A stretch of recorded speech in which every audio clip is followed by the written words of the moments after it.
In this video, we explore one of the most calculated assassinations in the history of the UK's criminal underworld. A hit so clean that it still leaves investigators baffled to this day.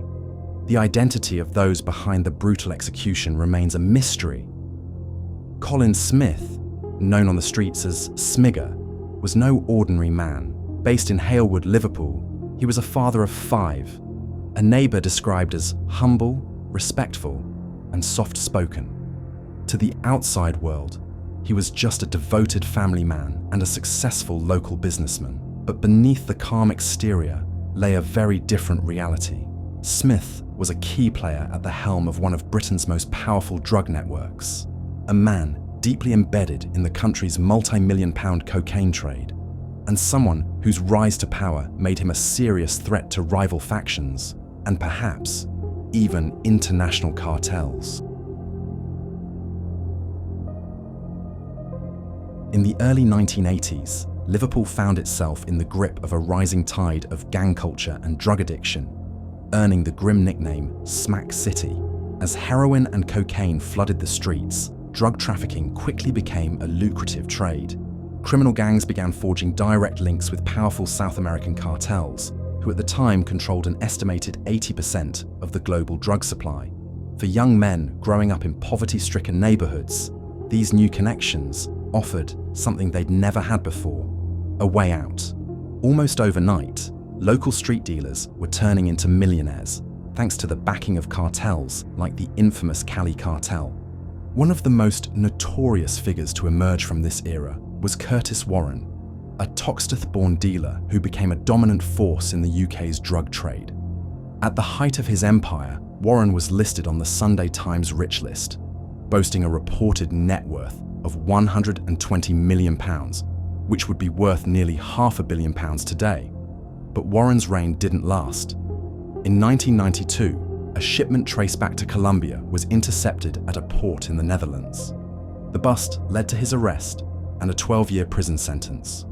And with the kingpin behind bars, a power vacuum emerged, paving the way for new figures to rise within Liverpool's criminal underworld. Colin Smith was one of those individuals who rose quietly through the ranks. He built his empire in the shadows, strategic, calculated, and intentionally low profile. Despite having millions in the bank, Smith rejected the trappings of wealth. He drove a modest Ford Mondeo and often wore worn-out Lacoste shirts, all in an effort to stay invisible to both rivals and law enforcement. At the front lines of his operation stood his trusted lieutenant, Steven Lawler, a man recruited not just for loyalty, but for protection. Lawler was no ordinary enforcer. At the time, he was one of the most feared figures in Liverpool's underworld, commanding a firm of nightclub bouncers who ruled the city's nightlife with intimidation and violence. Steven Lawler wasn't just muscle, he was the bridge between Colin Smith and the Colombian cartels. As a middleman, he facilitated the high-level deals and ensured the smooth flow of product into the UK. Both men had earned the full trust of their Colombian suppliers, respected not just for their ability to move large volumes of product, but for always keeping their word and paying on time. The partnership thrived, built on mutual respect and reliability. For a while, everything ran smoothly. Each side played their part, and both reaped the rewards. But by the spring of 2001, one missing consignment changed everything. It was meant to be just another routine delivery. Steven Lawler, the trusted middleman, had arranged a 500-kilogram shipment of cocaine to be smuggled from South America to Amsterdam before making its way into Britain. Everything was set. As always, the deal was done on credit. Payment would only come once the product hit the streets. The plan was simple, but lucrative. The 500 kilograms would be carefully bashed up, cut, and bulked to increase the total yield to 900 kilograms. On the street, that haul would be worth an estimated £72 million. This wasn't just any ordinary shipment. Whoever planned to cheat the cartel out of this consignment was chasing a massive score and taking an even bigger risk. But then, just days after the load touched European soil and began its journey toward Amsterdam, it vanished without a trace. There was no warning, no seizure, just silence. Colin Smith and Steven Lawler both claimed they had no idea what had happened. They insisted the product may have been intercepted by Dutch authorities, explaining its failure to reach the UK. At first, the cartel believed them. Their long-standing trust had earned them the benefit of the doubt, but suspicions soon followed, as an informant believed to be a close lieutenant of Colin, operating out of the Netherlands, would later tell the Colombians a very different story. According to him, Colin knew exactly where the missing consignment was. It hadn't been lost or intercepted. It was waiting to be sold. The shipment, he claimed, was already in position, ready to be distributed across the Netherlands by members of Colin's trusted Liverpool mafia, operatives who were firmly embedded in Amsterdam. And now, suspicions grew even further. The Colombians demanded proof, anything to show the consignment had truly been seized. A newspaper article, a yellow pad, police record, something, anything to back their story. But Colin and Steven had nothing to show. Just as the cartel began to process the loss of their missing shipment, tragedy struck. On May 19th, 2001, Steven Lawler's past finally caught up with him. Rivals from the nightclub security industry, an underworld of power, money, and grudges, had been waiting for their moment. Earlier that day, Lawler had been out shopping with his mother in Netherley, just minutes from his home. But as he returned, a transit van pulled up. Inside was Peter Clark, a former soldier and a major player in the nightclub security scene, alongside 3 accomplices. Without warning, the group crept up on Lawler and leapt from the van. Gunshots rang out as Steven ran for his life.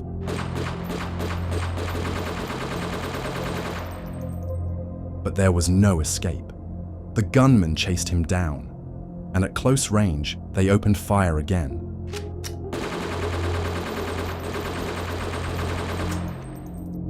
Ensuring he would not survive. Now, with the man behind the £72 million shipment dead, Colin was left to face the cartel on his own. For 6 years, life seemed to move on. The chaos of the past had faded, and Colin Smith appeared to be turning a new page. He had begun investing in legitimate businesses, gradually reducing his reliance on underworld profits, fully aware that no drug empire lasts forever. It was a cold winter evening, around 8 p.m. on November the 13th, 2007. After dropping his son off at football practice in his Ford Galaxy, Colin had no idea he was being watched. Unbeknownst to him, a silent plot had been unfolding. His assassin was already in Liverpool, patiently waiting for the perfect moment to strike. This was no random hit. It had been meticulously planned. Whoever ordered it had called in a professional, an experienced executioner who knew how to vanish without a trace. Colin eventually arrived at Nell's gym in Speke, Liverpool. Nearby, his killer lay in wait, hidden in the shadows of a service road near the Millhouse pub. Armed with a shotgun, a weapon designed to tear through flesh with a single shot, the message was clear. This was a kill with no room for error.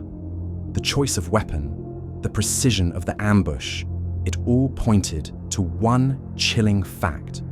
Whoever wanted Colin dead wanted to make absolutely certain he never walked away. Inside the gym, Colin was reportedly meeting with one of his underworld associates, discussing what appeared to be business-related matters. Everything seemed routine, but then a single text message changed everything. It came from an unknown number. Whatever it said, it was enough to draw Colin outside, unaware that a deadly trap had already been set. As he stepped into the night, a masked gunman emerged from the shadows. Without hesitation, he fired 2 close-range shots directly into Colin's abdomen.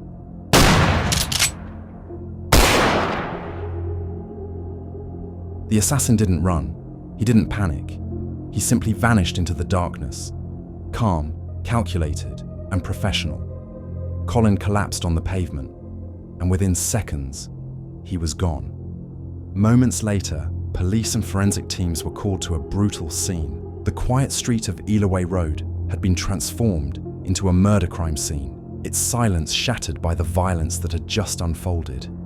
What was once an ordinary evening now marked the beginning of a high-stakes investigation. The search for Colin Smith's killer had officially begun. News of the gruesome murder spread like wildfire, sending shockwaves through Liverpool's criminal underworld. Whispers quickly turned into rumors. Many believed the Colombian Cartel had finally exacted revenge for the missing consignment. But questions lingered. If that were true, why did it take them 6 long years to strike? Others weren't so sure. Some believed the hit had been orchestrated much closer to home, by a rival within Liverpool's own drug scene, eager to remove one of the city's most powerful figures. But rumors can only take you so far.